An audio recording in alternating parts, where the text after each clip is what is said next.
اگر خواجہ آصف یہ کہہ رہے ہیں کہ حلقوں میں جانا مشکل ہے تو ایک عام آدمی کے لیے نون لیگ کا جو چھوٹے سے چھوٹا ورکر ہے اس کے لیے بھی اپنے حلقے میں جانا, اپنی پارٹی کو ڈیفینڈ کرنا اتنا ہی مشکل ہے. ٹاپ لیڈرشپ کو کیا یہ سمجھ نہیں آ رہی کہ آئندہ جب الیکشن کے لیے ووٹ مانگنے جائیں گے تو مینڈیٹ نہیں ملے گا ان حالات میں؟ سلمہ بالکل سمجھ آ رہی ہے, اور پبلک میں جانا ایک طرف خواجہ صاحب کہتے ہیں بہت مشکل ہے, اور دوسری طرف کہتے ہیں کہ ڈار صاحب بھی واپس آ جائیں, شہباز شریف صاحب بھی واپس آ جائیں, وہ آ کے کریں گے کیا؟ سوال یہ ہے کہ مسلم لیگ نواز نے یا پی ڈی ایم نے پچھلے 16 مہینوں کے اندر جو ڈیلیور کیا اور جو چورن بیچا, نہ وہ گڈ گورننس کر سکے, مہنگائی کا ایک طوفان لے کے عوام کے اوپر ڈال کے وہ اپنے اپنے ممالک کے اندر چلے گئے. جیسے ڈاکٹر صاحب کہتے ہیں کہ منسٹری سے فارغ ہوتے ہیں, دوسرے دن بیگ پکڑتے ہیں اور چلے جاتے ہیں, تو بنیادی طور پہ ان کا یہ وطن تو نہیں ہے. ان کے وطن تو کسی کا برطانیہ میں ہے, کسی کا یو اے میں ہے, کسی کا امریکہ میں ہے. وہاں بچے ہیں, وہاں بزنس ہے, وہاں رہائشیں ہیں, وہاں گھر ہیں. پاکستان میں تو آتے ہیں اقتدار کے لیے, یہاں پہ تو آتے ہیں لوٹ مار کے لیے, اور اس کے بعد اپنا کام کیا اور پھر اپنے اپنے وطن کو روانہ ہو گئی.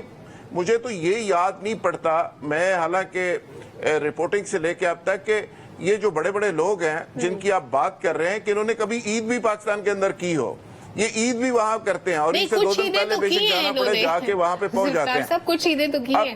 وہ پرانی بات ہو گیا, سلمہ وہ پرانی بات ہو گئی ہے. اچھا, اب سوال یہ ہے کہ خواجہ صاحب نے ایک ایسے وقت میں کہ جب کیئر ٹیکر گورنمنٹ ہے, پاکستان کے اندر مہنگائی ہے, پکڑ دکڑ کا موسم آنا چاہ رہا ہے, اور ستمبر جو ہے وہ ستمگر ہوتا جا رہا ہے. کراچی کے اندر عملاً وہاں پہ سچویشن اس طرح کی پیدا ہو چکی ہے کہ وہاں پہ جو میٹنگ ہوئی ہے آرمی چیف صاحب کی, وہاں پہ تاجروں کے مطالبے کے اوپر کراچی کا جو سسٹم ہے اس کو ایکسپوز کرنا, وہاں پہ جو ذمہ دار لوگ ہیں ان کو پکڑنا, اس پہ کام شروع ہو چکا ہے. کور کمانڈر کراچی نے فوری طور پہ اس پہ میٹنگ کر لی ہے. کور کمانڈر لاہور جو ہے وہ یہاں کی گورننس کے حوالے سے آج میٹنگ کر رہے ہیں, اور اس کے ساتھ ساتھ تاجروں کو یہ یقین دہانی کروائی گئی ہے, وہ یہ کہا گیا ہے کہ وہ جو بزنس کے انیشیٹوز ہوں گے اس پہ کوئی کمپرومائز نہیں ہوگا, کوئی محکمہ اس میں مداخلت نہیں کرے گا. اور آپ حیران ہوں گی کہ آرمی چیف کو یہ کہنا پڑا تاجروں کی میٹنگ میں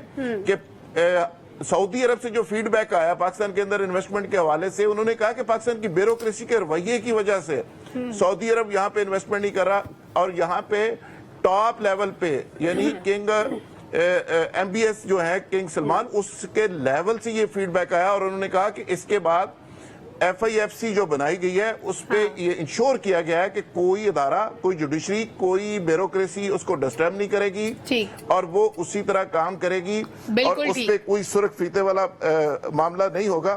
تو میں سمجھتا ہوں کہ ایسے موسم کے اندر جب یہاں پہ یہ بھی بات انہوں نے کیٹیگوریکلی کہی کہ تینوں بڑی پارٹیز جو ہیں تینوں ایک جیسی ہیں, اور کچھ لیڈرز کا نام لے کے انہوں نے کہا کہ یہ سائیکل سوار تھے, یہ ارب پتی ہو گئے, یہ کیسے ہوئے؟